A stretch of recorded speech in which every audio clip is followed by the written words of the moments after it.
Aktif kita bincangkan sinaran radioaktif seperti sinar alfa, beta dan juga gamma digunakan dalam bidang perubatan dalam kehidupan seharian atau di dalam bidang arkeologi ataupun geokronologi. Kita nak tengok urutan pentarikan dia.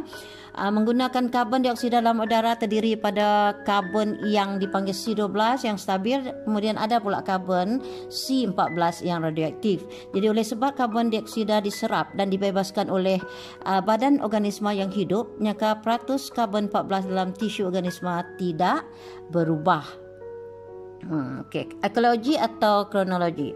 Sebaik saja organisma mati, C14 dalam tisunya semakin berkurang kerana mereput dengan memancarkan sinar beta dengan separuh hayatnya 5,700 tahun, separuh hayat bagi karbon 14. Dalam bidang ini juga, dengan mengukur keaktifan C14, usia organisma dapat ditentukan. Kaedah ini dikenali sebagai pentarikan karbon 14 dan digunakan oleh ahli ekologi atau geokronologi untuk menentukan usia objek atau bahan perubah.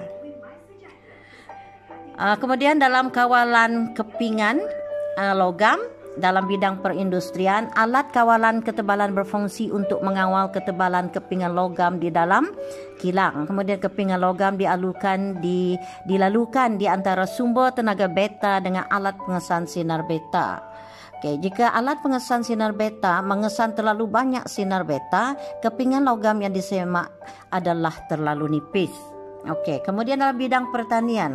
Dalam pertanian, kadar sinar beta yang dipancar oleh pereputan nukleus fosforus 32 digunakan untuk menentukan kadar penyerapan baja fosfat dalam tumbuhan. Sinar radioaktif juga digunakan untuk membunuh kumbang, mengawal populasi serangga perosak secara pemandulan, memilih jenis baja fosfat yang terbaik dan juga mengubah ciri tumbuhan.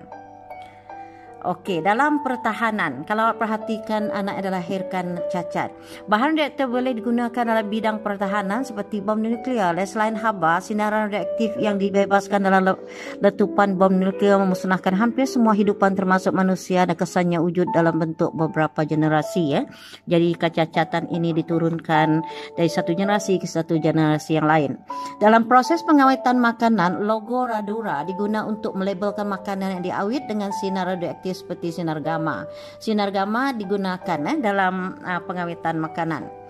Kemudian perubatan, sinar gamma daripada cesium 137 atau kobalt 60 digunakan untuk membunuh sel kanser. Sinaran radioaktif juga digunakan untuk menentukan tempoh bekuan darah dengan natrium 24, merawat tumor di dalam otak dengan technetium 99 dan membasmi kuman dengan kobalt 60, itu menghasilkan sinar gamma, dan merawat kelenjar tiroid dengan iodin 131. Jadi langkah keselamatan dalam mengendalikan sumber radioaktif dalam setiap kegunaan telah kita bincangkan. Kalau perhati kepada bekas untuk menyimpan sumber radioaktif atau sisa radioaktif di dalam kotak berdinding plumbum yang tebal. Seperti gambar raja, atau seterusnya memakai pakaian pelindungan yang sesuai untuk mengendalikan bahan radioaktif, ataupun di mana pembuangan sisa radioaktif dilakukan dengan selamat dan sempurna. Kemudian seterusnya ialah bahan radioaktif diadang dengan kepingan plumbum yang tebal jika kita menggunakan bahan radioaktif ini. Tangan robotik kalau untuk mengendalikannya digunakan untuk mengendalikan bahan radioaktif dengan selamat. Dan kalau kita perhatikan, mengesan dos sinaran radioaktif yang diserap ke dalam badan dengan alat pengesan seperti lencana sinaran. Dan kita melihat gadis yang cantik di sebelah itu, kita perlu bersyukur tentang kepentingan penggunaan radioaktifan hasil sumbangan ahli sains yang terdahulu. Kepentingan kegunaan radioaktifan untuk kesejahteraan hidup manusia telah menyedarkan kita tentang keagungan Tuhan yang telah mencipta zarah unsur radioaktif yang boleh digunakan untuk kelestarian hidup. Unsur radioaktif buatan yang pertama yaitu fosforus 30 dicipta oleh Irene Juliet Curie, iaitu anak perempuan Marie Curie. Kemudian sejak tahun 1934 banyak unsur radioaktif buatan telah dihasilkan oleh ahli sains. Namun begitu, unsur radioaktif buatan tidak dapat dihasilkan tanpa unsur ciptaan.